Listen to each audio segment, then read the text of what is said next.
Hoy en Cuba es presentado por Loyalty Underwriter.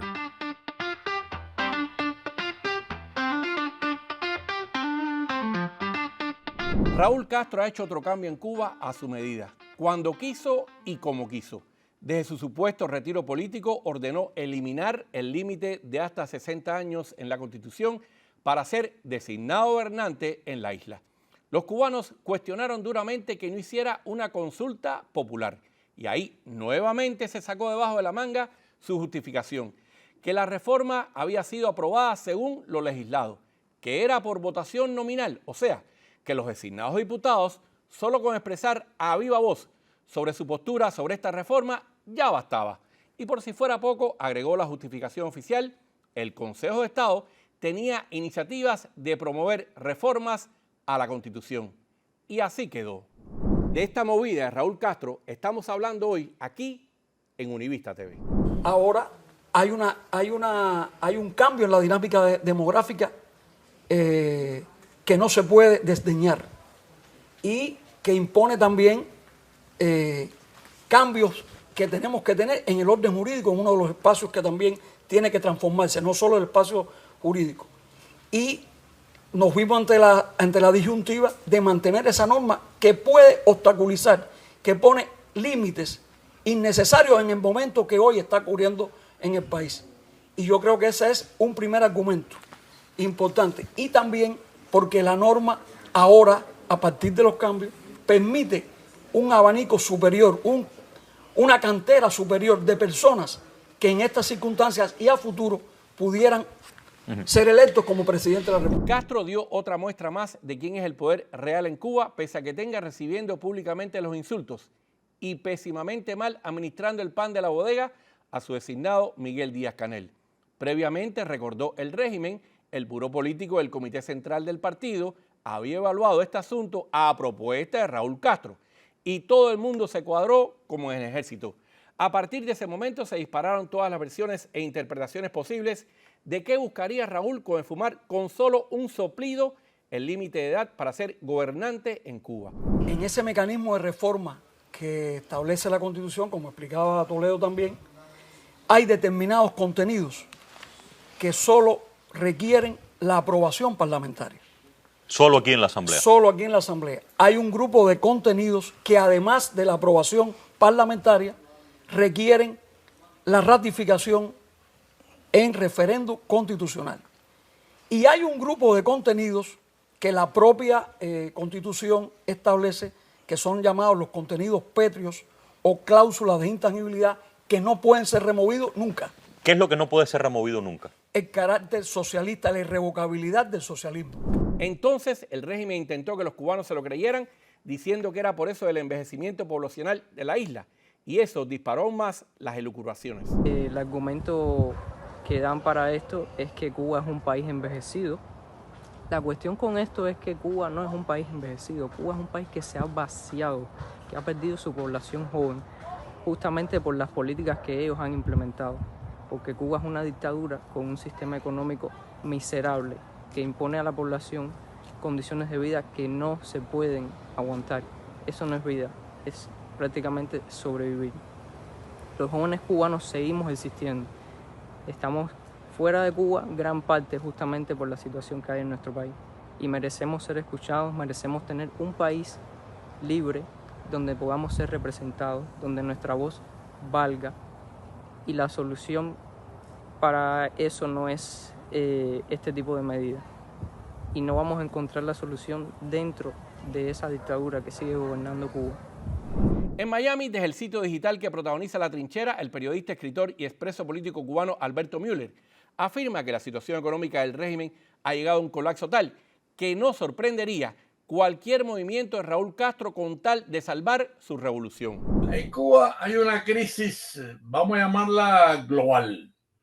No solamente es una crisis productiva, no solamente es una crisis de que han perdido la popularidad, que han perdido el control de la población, es una crisis entre ellos también, de la cual se habla poco. O sea, en estos momentos en Cuba debe haber todo un sinnúmero de opiniones oficialistas. Bueno, vimos la ministra de Trabajo diciendo que los mendigos eran mendigos disfrazados. ¿Te das cuenta? O sea, es una Cuba en crisis global. ¿Eso qué quiere decir? Que la crisis está en todos lados. O sea, la crisis en Cuba no es porque estén divididos o porque no produzcan, no producen, están divididos, no tienen dinero, no tienen alimentos, no tienen agua, no tienen transporte. O sea, es un colapso global y la crisis es global. Lo que para muchos analistas no queda dudas es que Raúl Castro, de 93 años, estaría viendo cómo a partir del año 2028, cuando termine su puesto designado Díaz-Canel, quien pueda jugar el mismo rol estrictamente disciplinado y fiel de lo que le ordene el aparato militar de la familia Castro y sus generales amigos, que son quienes manejan los hilos del poder en Cuba. Entre las apuestas del próximo designado parecería estar el médico Roberto Morales Ojeda, que tendrá 61 años en el 2028 y con una carrera política que inició como director municipal en Cienfuegos y es hoy miembro del Buró Político y encargado de organización del Comité Central del partido, además de que se le ve con frecuencia al lado de Díaz-Canel. ¿Qué busca Raúl o qué buscan los amigos de Raúl con bajar la edad? Bueno, como la crisis es global, a lo mejor ellos están buscando juventud, relevo, porque ahí está la crisis también, ellos no tienen relevo.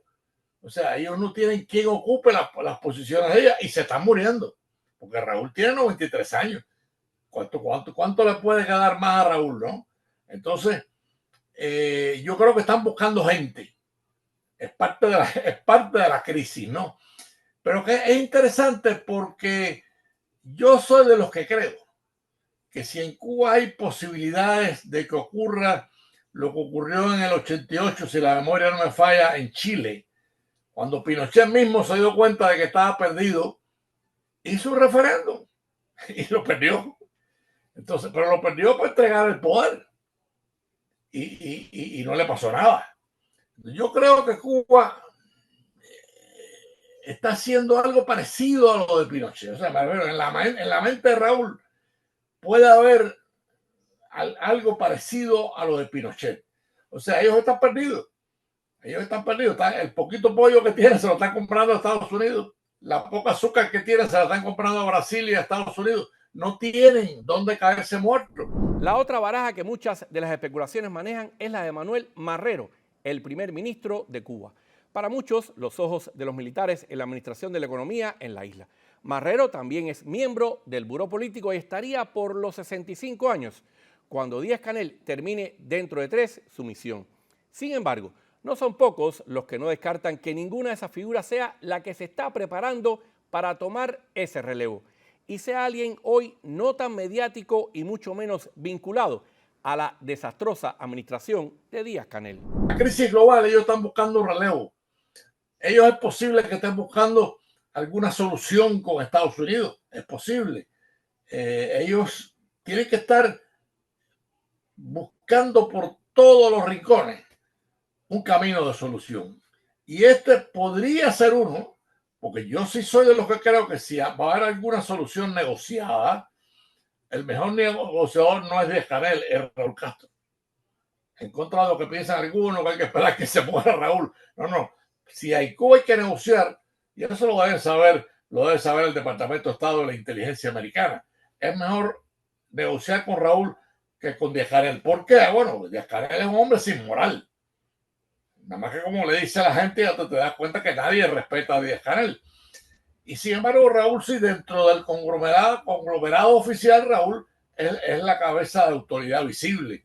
Entonces yo insisto, creo que si hay alguna negociación posible, creo que mejor es con Raúl que con Díaz-Canel. Si hay alguna posibilidad de que Cuba busque una transición como la de Pinochet o como la de Sudáfrica, sería otro ejemplo. Los racistas surafricanos se dieron cuenta que estaban perdidos. Entonces, hicieron unas elecciones y le dieron el poder a Mandela y no les pasó nada. Quedaron todos disfrutando de su país y disfrutando de la existencia cotidiana.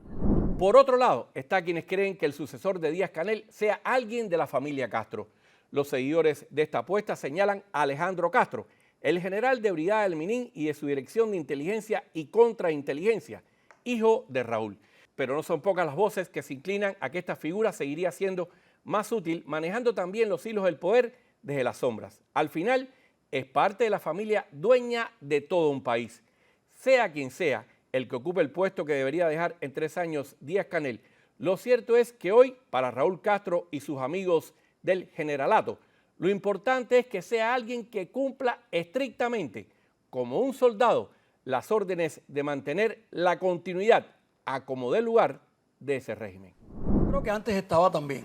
Nadie puede negar que por el límite de 60 años no fuera democrático ni fuera participativo, porque ella es fruto también de ese proceso. Pero hay que entender en la propia dinámica y el contexto en que esta norma se está aprobando. Estamos ampliando ahora esa cantera y esas posibilidades de contar, porque no es un problema de edad solo. Si fuera un problema de edad, pudiéramos decir cualquiera que tuviera la edad más de 35 años pudiera ser presidente. No, hay un grupo de requisitos que establece que son resultados, trayectoria, fidelidad a la revolución, competencia, etcétera, que garantizan ahora una mayor, vamos a decir, un mayor abanico de posibilidades para elegir a futuro.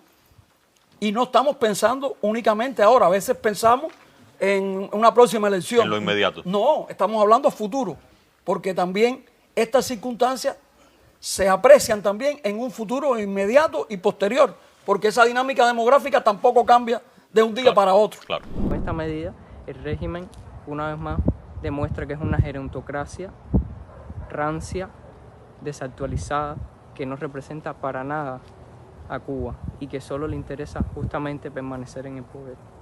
Por cierto, también entre las apuestas a esta sucesión de Díaz-Canel está también la de Gerardo Hernández, el espía cubano de la red Avispa y quien es hoy jefe de esos represivos CDR en Cuba. Pero el tiempo dirá quién tiene la razón. Soy Rolando Nápoles y esto es Univista TV.